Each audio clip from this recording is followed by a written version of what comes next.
Welcome to our channel దాయిమూష్ education. ఈ వీడియోలో మనం జనరల్ సైన్స్కి సంబంధించిన అన్ని పోటీ పరీక్షలకు ఉపయోగపడే విధంగా ముఖ్యమైన ప్రశ్నలు అయితే తెలుసుకుందాం. జంతువుల శరీరంలో ఉండే గ్రంథుల అధ్యయనాన్ని ఏమంటారు? ఆన్సర్ ఏ, అడినాలజీ. గ్రంథుల యొక్క అధ్యయన శాస్త్రాన్ని అడినాలజీ అంటారు. మరియు మూత్రపిండాల యొక్క అధ్యయన శాస్త్రాన్ని నెఫ్రాలజీ అంటారు. మెదడు యొక్క అధ్యయన శాస్త్రాన్ని ఫ్రీనాలజీ అంటారు. హెపటాలజీ అనేది కాలేయం యొక్క అధ్యయన శాస్త్రం. మన శరీరంలో 2 రకాల గ్రంథులు ఉంటాయి. అవి ఒకటి నాళ గ్రంథులు, 2 వినాళ గ్రంథులు. నాళ గ్రంథులు ఈ భాగానికి నాళాలు ఉండును. దీనిలో క్లోమ గ్రంథులు ఉండి క్లోమ రసమును ఉత్పత్తి చేయును. దీని యొక్క pH విలువ 8.4. క్లోమ రసంలో ఉండే ఎంజైములు హెమైలేజు, లైఫేజు, ట్రిప్సినోజన్ మొదలగునవి. వినాళ గ్రంథులు వీటికి నాళాలు ఉండవు. వీటిలో లాంగర్హాన్స్ పుట్టుకలు అనే నిర్మాణాలు ఉండి హార్మోన్స్ అనే రసాయన పదార్థాలను ఉత్పత్తి చేసి రక్తంలోకి విడుదల చేయును. ఇవి ముఖ్యంగా ఇన్సులిన్, గ్లూకాగాన్. 1868వ సంవత్సరంలో లాంగర్హాన్స్ పుట్టుకలను మొదటిసారిగా గమనించిన శాస్త్రవేత్త పాల్ లాంగర్హాన్స్. ఒక కణం 2 సమాన పిల్లజీవ కణాలుగా విభజింపబడడాన్ని ఏమంటారు? Answer B, ద్విధా విచ్ఛత్తి. కోరకీభవనం జీవి శరీరం కింద భాగం నుంచి చిన్న బుడుపు ఏర్పడి అది పెరిగి పిల్లజీవిగా మారి స్వతంత్రంగా జీవించును. ఉదాహరణకు హైడ్రా, ఈస్ట్.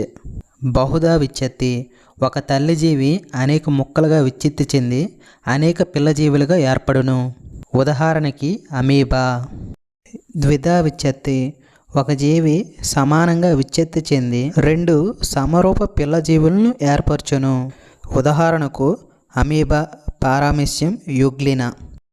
వానపాములో ఫలదీకరణం జరుగు ప్రదేశం ఏది? ఆన్సర్ సి, గుడ్ల తిత్తి. ఇప్పుడు మనం కొన్ని రకాల జీవులు వాటి యొక్క ఫలదీకరణం జరుగు ప్రదేశం గురించి అయితే తెలుసుకుందాం.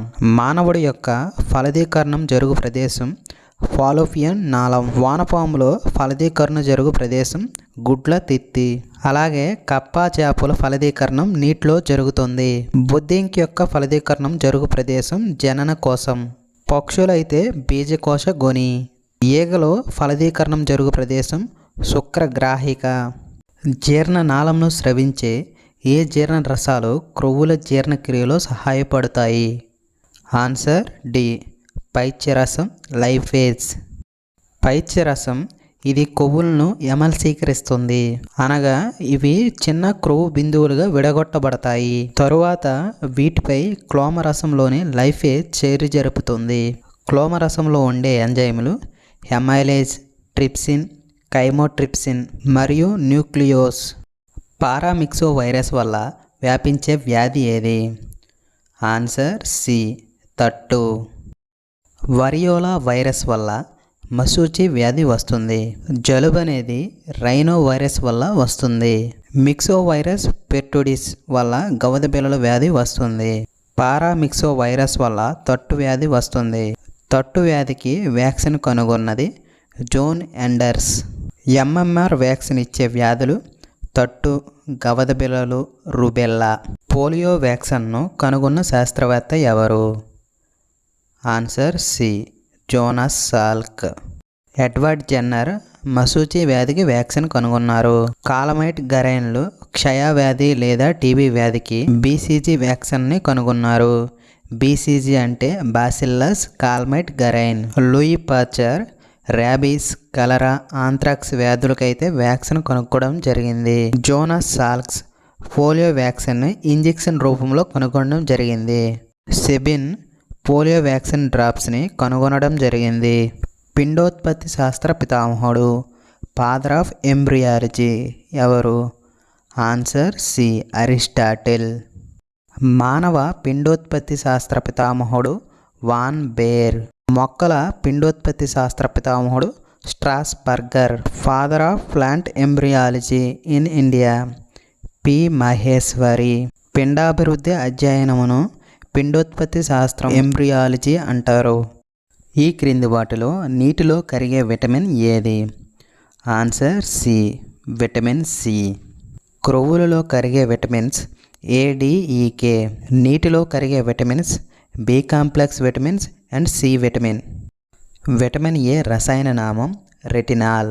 లభించు పదార్థాలు పసుపు పచ్చని పండ్లు, కాయగూరలు, క్యారెట్, పాలు మరియు గుడ్లు, మాంసం, కాడ్ చేప యొక్క కాలేయ నూనె మొదలగునవి. విటమిన్ ఏ లోపం వల్ల కలుగు వ్యాధులు రేచీకటి, పొడుకళ్ళు మరియు బైటచ్ మచ్చలు.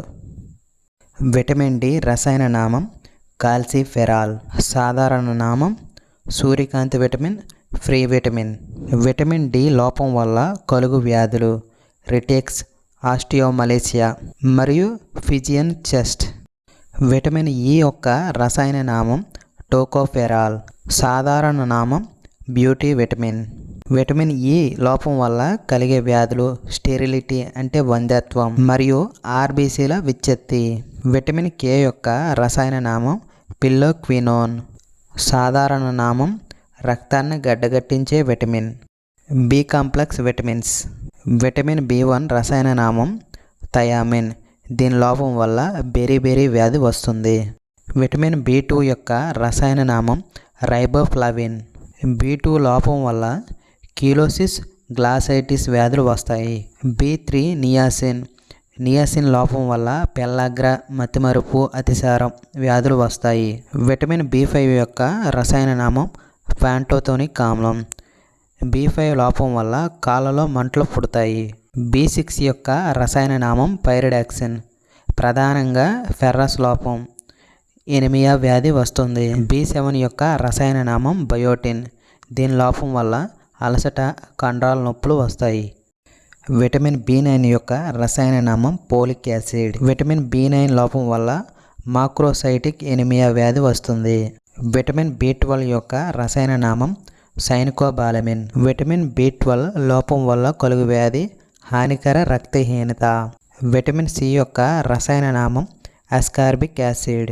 విటమిన్ సి సాధారణ నామం యాంటీస్కర్వీ విటమిన్. ప్రపంచంలోనే సి విటమిన్ ఎక్కువగా లభించే ఫలం ఉసిరి. విటమిన్ సి వేడి చేస్తే నశిస్తుంది. గుడ్డు తెల్లసొనలో ఉండే ప్రోటీన్ ఏది? Answer C albumin. హెమోగ్లోబిన్ ఉండే ప్రదేశం రక్తంలోని ఆర్బిసి.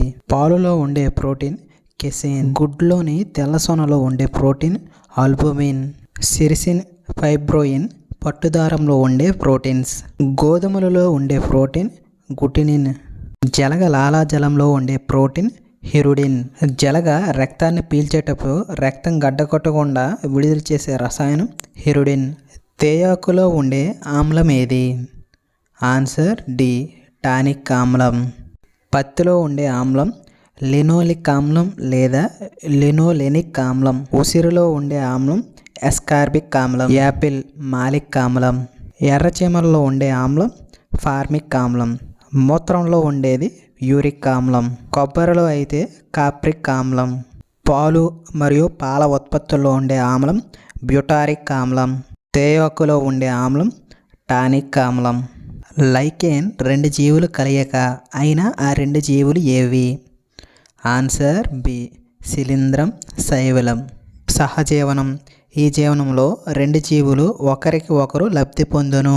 ఉదాహరణకు నెమరు వేసే జంతువులు మరియు సూక్ష్మజీవులు.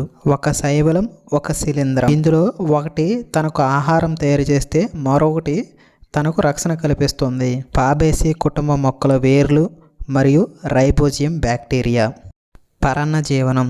దీనిలో ఒకటి నష్టపోయి మరొకటి లాభపడుతుంది. ఇవి ముఖ్యంగా 2 రకాలు. ఒకటి అంతరపరాన్న జీవులు. దీనికి ఉదాహరణ ప్లాస్మోడియం ఏలికపాము. 2 బాహ్యపరాన్న జీవులు. దీనికి ఉదాహరణ పేళ్ళు, జలగ, నల్లి మొదలగునవి. Question for you. శరీరపు ఉపరితలం ద్వారా ద్రవ లేదా ఘనస్థితిలోని ఆహారాన్ని రేణువులుగా స్వీకరించడాన్ని ఏమంటారు? మీ ఆన్సర్ని ఖచ్చితంగా కామెంట్లో చెప్పగలరు. ఈ వీడియో ఇన్ఫర్మేటివ్ అనిపిస్తే వీడియోని లైక్ చేసి ఛానల్ని సబ్స్క్రైబ్ చేసుకోగలరు.